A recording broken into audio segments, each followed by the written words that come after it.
Kejadian bab yang ke-26 ayat yang pertama, karena ayat 13 tidak berdiri dengan sendirinya, tapi dia dilatari dengan beberapa hal.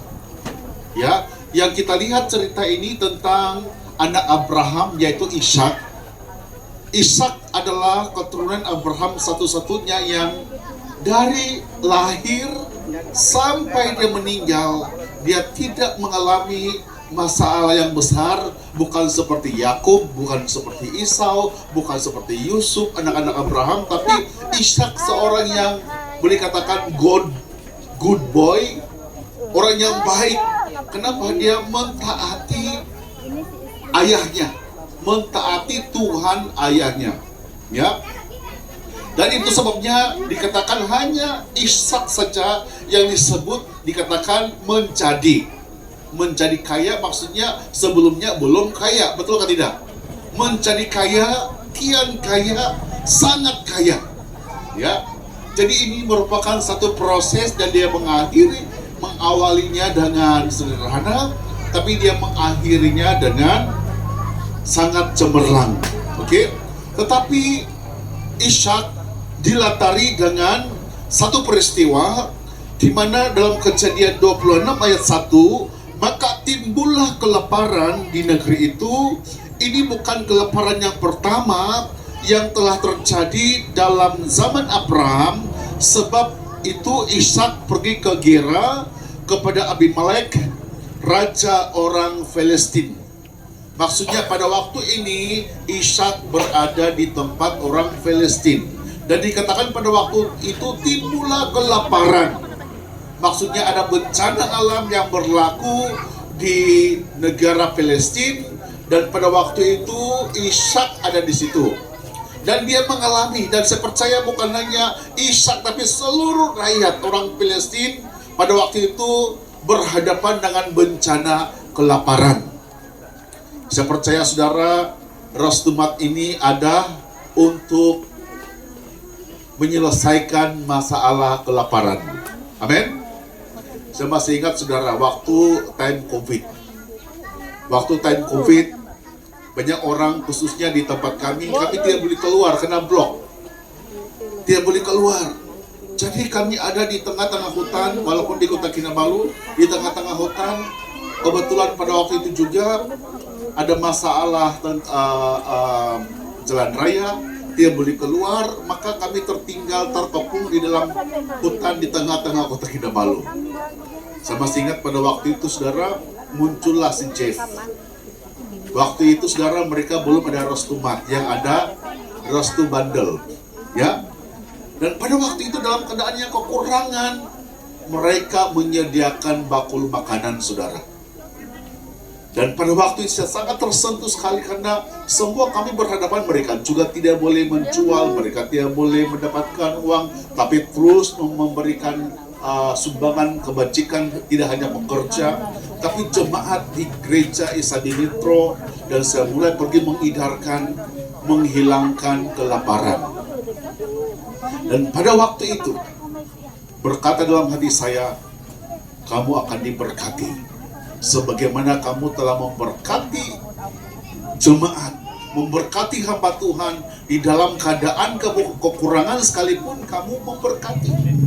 Nah saudara, apa yang terjadi? Saya cabar mereka, dan saya diinspirasikan apabila melihat ada kedai-kedai India di Kota Kinabalu. Wah, sibuk sekali. Time COVID mereka masih buka, mereka masih makin banyak orang datang untuk mendeboli makanan. Dan saya kasih tahu mereka, bolehkah kamu buka satu kedai runcit? Bukan pun besar, tidak apa, yang penting ada runcit. Dan puji Tuhan mereka menyahut cabaran ini, dan itulah latar belakang adanya Restumat. Saudara yang dikasih Tuhan, ada kelaparan. Ini merupakan satu peluang. Jadi jangan kita ambil negatif terhadap masalah. Kelaparan, bencana, itu adalah satu masalah. Dan ini dialami oleh semua orang, baik orang kaya, orang tengah, orang miskin. Asal namanya ada perut, ada makan, boleh tutup bisnis yang lain, tapi mulut tidak pandai tutup. Kalau tutup, ini perut akan huru hara. Oke? Jadi di sini saudara ada Rostumat yang menyiapkan pelayanan untuk menghilangkan rasa lapar. Jadi saudara, jangan kamu hanya rasa lapar saja secara jasmani, tapi juga secara rohani. Kemudian dalam ayat yang ke-6 sampai ayat yang ke-8, jadi tinggallah Ishak di Gerar. Ketika orang-orang di tempat itu bertanya tentang istrinya, berkatalah ia, dia saudaraku. Sebab ia takut mengatakan ia istriku, karena pikirnya, jangan-jangan aku dibunuh oleh penduduk tempat ini karena Ribka, sebab elok perasnya. Setelah beberapa lama ia ada di sana, pada suatu kali menjenguklah Abimelek, raja orang Filistin itu dari jendela, maka dilihatnya Ishak sedang bercumbu-cumbuan dengan Ribka istrinya. Apa yang terjadi saudara pada waktu ketika Ishak pergi ke Filistin, karena dikatakan istrinya sangat cantik, maka dia memperkenalkan istrinya sebagai saudara. Sehingga satu masa Abimelek dikatakan dia lihat Ishak dengan istrinya bercumbu-cumbuan. Salahkah suami istri bercumbu-cumbu saudara? Bercium-ciuman. Salahkah suami istri? Ya? Tidak salah. Tidak salah kan? Baik tua, baik yang muda. Yang salah itu kau pergi cium suami orang, istri orang. Itu yang salah. Ataupun belum kawin, sudah bercumbu-cumbuan. Oh, itu salah. Tapi firman Tuhan menghalalkan ketika diberkati dalam pernikahan. Saudara, kita lihat di sini ada masalah keluarga. Si suami, si Ishak tidak berani bertanggung jawab untuk melindungi istrinya. Dia mengaburkan status. Oleh karena kelaparan, saudara, banyak orang kabur terhadap tanggung jawab. Oleh karena kelaparan, masalah, orang mulai hilang pedoman dalam keluarga. Sangat penting untuk melindungi keluarga. Amin saudara. Bahkan suami adalah, dia harus protect the family. Baik dari segi fisikal maupun secara rohani. Bahkan mencukupi segala keperluan dalam keluarga. Saudara, tanggung jawab dalam keluarga sangat penting. Makanya orangnya akan shopping di Rostumat, orang-orang yang bertanggung jawab. Amin saudara. Karena ingin support, ingin mau berkongsi kebahagiaan, tidak membiarkan keluarganya lapar. Demikian juga Rostumat, dia juga tidak hanya memberikan pelayanan dari segi makanan, tapi juga dia memberikan ruang peluang untuk pekerjaan, untuk staf-staf, ya. Dan mereka ada gaji dan sebagainya. Kebajikan mereka terpelihara. Dan ini merupakan sebahagian daripada tanggung jawab. Dan saudara, kalau semua rasa bertanggung jawab, maka kita akan menjadi kaya, kian kaya, dan sangat kaya dalam segala sesuatu. Amin saudara. Kaya dengan kebahagiaan, kaya dengan kesehatan, kaya dengan kegembiraan, kebajikan dan sebagainya. Yang ketiga, yang melatari kekayaan Ishak. Ayat yang ke-9, lalu Abimelek memanggil Ishak dan berkata, sesungguhnya dia istrimu. Masakan engkau berkata, dia saudaraku? Jawab Ishak kepadanya, karena pikirku, jangan-jangan aku mati karena dia. Tetapi Abimelek berkata, apakah yang telah kau perbuat ini terhadap kami? Mudah sekali menjadi salah seorang dari bangsa ini tidur dengan istrimu, sehingga dengan demikian engkau mendatangkan kesalahan atas kami. Saudara, selanjutnya masalah yang melatari kekayaan, kian kaya menjadi kaya, sangat kaya oleh Ishak adalah rasa tidak memberikan perlindungan. Ya, mendedahkan istrinya kepada bahaya, mendedahkan keluarganya dalam keadaan yang bahaya. Nah saudara, sangat penting sekali ketika kita berhadapan dengan dengan cabaran hidup ini. Jangan sampai kita mengorbankan sesuatu demi kepentingan kita sendiri. Ishak takut mati mengorbankan istrinya. Nah saudara, jangan sekali kita mengorbankan sesuatu yang sangat-sangat penting, mengakui keberadaan. Ya, jangan karena kita mau berlagak. Ishak berlagak seperti seorang abang kepada istrinya, padahal itu tidak benar. Pentingnya ada kejujuran, pentingnya ada keikhlasan, pentingnya ada rasa takut kepada Tuhan dan terus bertanggung jawab walaupun mungkin menyerahkan nyawanya. Ini merupakan satu yang sangat-sangat penting saudara. Jangan sampai kita mendedahkan orang kepada dosa dan melapatkan. Dan Abimelek berkata, kalau kau buat begini, senang sekali kau punya istri akan ditiduri oleh bangsa kami, dan itu mendatangkan malapetaka. Ini sangat penting sekali kita sejajar dengan norma masyarakat. Amin saudara. Pada waktu itu tidak diizinkan ada mengambil hak orang lain. Itu sebabnya saudara, saya percaya bahwa Wisni Rostumat pergi kepada komunitas, bergaul dengan komunitas, mengetahui keperluan komunitas. Dan saya percaya di sini saudara, ini merupakan satu kita untuk bagaimana kita melayani community. Tadi dikatakan menyediakan perkhidmatan yang baik, membakalkan yang terbaik, dan memberikan yang fresh. Fresh mat artinya bukan expired. Amin. Suatu yang fresh. Oleh itu saya percaya bahwa orang-orang Bengkut juga bukan hanya mendapatkan bahan-bahan yang fresh di tempat ini, tapi juga boleh supply kepada yang fresh. Amin. Mungkin saja kamu boleh supply ikan fresh, ikan tilapia fresh, ikan keli, ya, sayur-sayuran yang fresh. Saya percaya Rostumat tidak akan menolak kalau ada yang mau memasarkan. Amin saudara. Yang penting fresh. Jangan yang layu-layu sudah. Siapa lagi yang mau beli kalau yang sudah layu? Sebelum layu, kok harus kasih kompor dia, masak dia supaya fresh. Amin. Nah saudara, saya percaya ini merupakan isi hati, kekayaan Ishak. Ya, dikatakan dalam ayat 13. Dan orang itu menjadi kaya, bahkan kian lama kian kaya sehingga ia menjadi sangat kaya.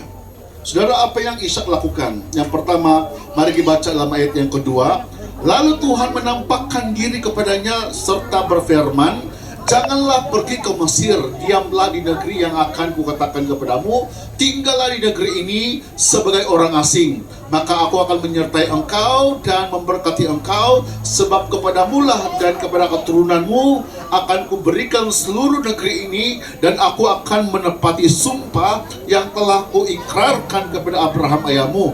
Aku akan membuat banyak keturunanmu seperti bintang di langit. Aku akan memberikan kepada keturunanmu seluruh negeri ini, dan oleh keturunanmu semua bangsa di bumi akan mendapat berkat. Oleh karenamu, bangsa di bumi ini akan mendapat berkat. Rostumat mendapat berkat. Amin saudara. Amin. Saya percaya ini sudah mulai di Tampasak, mulai di Bengkut. Besar kemungkinan hampir semua kampung ada Rostumat. Haleluya. Amin. Karena Rostumat adalah pilihan, karena menjadi berkat. Kenapa? Ishak mendengarkan firman Tuhan. Firman Tuhan berkata, jangan pergi ke Mesir, tinggallah di Palestina, selesaikan masalah kelaparan yang ada di Palestina. Jangan pergi ke Mesir. Maksudnya jangan ikut cara-cara orang Mesir, maksudnya cara-cara dunia. Dunia saudara lebih, yang penting saya untung, yang penting saya maju. Tapi Rostumat, dia akan mau kita kaya bersama-sama. Amin. Amin. Haleluya. Yang kedua, ayat yang kelima. Karena Abraham telah mendengarkan firmanku dan memelihara kewajibannya kepadaku, yaitu segala perintah, ketetapan, dan hukumku. Kemudian yang kedua, rahasia keberhasilan Ishak. Dia menjadi kaya. Semakin lama semakin kaya dan menjadi sangat kaya. Kenapa? Dia mendengarkan firman-Ku dan memelihara kewajibannya kepadaku, yaitu segala perintah, ketetapan, dan hukum-Ku. Ini rahasia keberhasilan Ishak. Karena dia seperti Abraham, ayahnya, yaitu memelihara kewajiban. Apa kewajiban? Saya percaya semua kita ada kewajiban. Kalau yang orang-orang bengkut, orang yang pergi shopping, kewajiban dia tidak boleh hutang. Amin, saudara?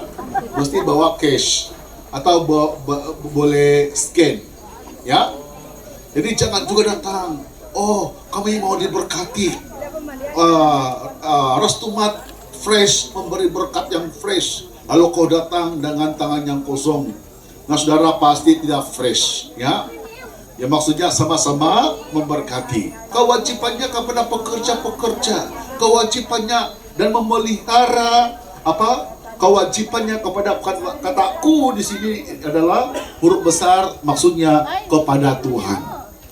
Memelihara kewajibannya kepada Tuhan, yaitu segala perintah, ketetapan, dan hukum-Ku. Inilah rahasia keberhasilan Ishak. Yang ketiga dan terakhir, lalu Abimelek memberi perintah kepada seluruh bangsa itu supaya apa yang mengganggu orang ini atau istrinya, pastilah ia akan dihukum mati.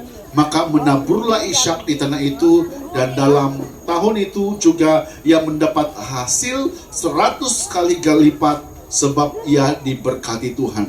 Saudara, akhirnya Abimelek ketika Ishak mengakui bahwa Ribka adalah istrinya, maka Abimelek memberikan satu jaminan, siapa yang mengganggu orang ini, maksudnya Ishak atau istrinya, dikatakan pastilah ia dihukum mati. Maksudnya saudara, siapa yang mengganggu orang ini akan dihukum oleh Tuhan. Ini merupakan jaminan. Jaminan keselamatan, jaminan penyertaan Tuhan, jaminan perlindungan Tuhan. Jadi jangan takut saudara, kalau kita di pihak Tuhan, Tuhan akan berperang bagi kita.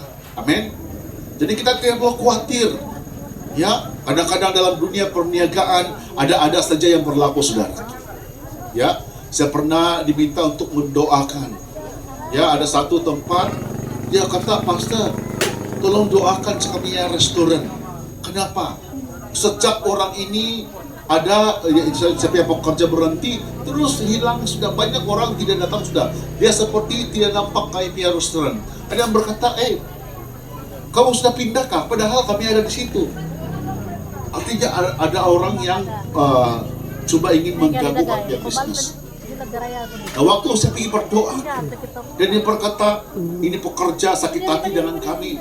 Dia mungkin tanam sesuatu di sini.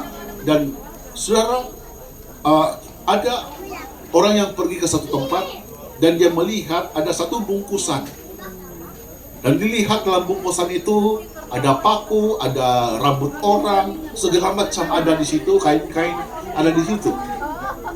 Saudara, dalam dunia perniagaan ada juga ini istilah persaingan, dan ada orang yang menggunakan bomoh.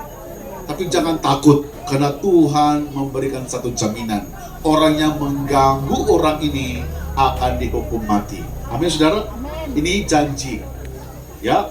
Dan dikatakan, maka menaburlah Ishak di tanah itu, dan dalam tahun itu juga ia mendapatkan hasil 100 kali lipat sebab ia diberkati oleh Tuhan. Kalau bisnis kita diberkati Tuhan, menaburlah sebanyak apa, Anda akan menuai hasil-hasilnya. Amin. Dalam case ini dikatakan 100 kali lipat ganda. Ishak menabur 1 ringgit, dia mendapat 100. Dia menabur 100, dia dapat 1000. Amin, saudara. 100 kali ganda. Dan inilah jaminan Tuhan. Maka dalam ayat 13, dan orang itu, yaitu Ishak, menjadi kaya, bahkan kian lama kian kaya, sehingga ia menjadi sangat kaya. Amin. Kaya rohani, kaya jasmani, kaya di bumi, kaya di sorga. Jadilah orang kaya di hadapan Tuhan. Amin. Dalam semua segi, jadi jangan ukur kekayaan itu hanya dalam bentuk keuangan, tapi dalam semua segi kehidupan kita. Mari kita berdoa. Bapa di surga, terima kasih Tuhan kesempatan pada pagi hari ini kami diingatkan tentang berkat Tuhan kepada keturunan Abraham, yaitu Ishak, menjadi kaya, kian kaya, dan sangat kaya. Dan kekayaan ini merupakan sesuatu yang luar biasa. Kaya di dalam Tuhan, kaya di dalam segala sesuatu, baik kebajikan, baik rohani kami. Dan kami berdoa Tuhan supaya kami dapat menerjemahkan firman Tuhan ini dalam kehidupan kami sehari-hari, sehingga melalui hidup kami nama Tuhan dipermuliakan. Melalui Rastumat ini Tuhan dimuliakan, diberkati oleh Tuhan. Bahkan kampung Bengkut ini akan diberkati oleh Tuhan, karena disinilah sumur-sumur rohani, sumur-sumur berkat Tuhan akan digali dan akan melimpah ruah.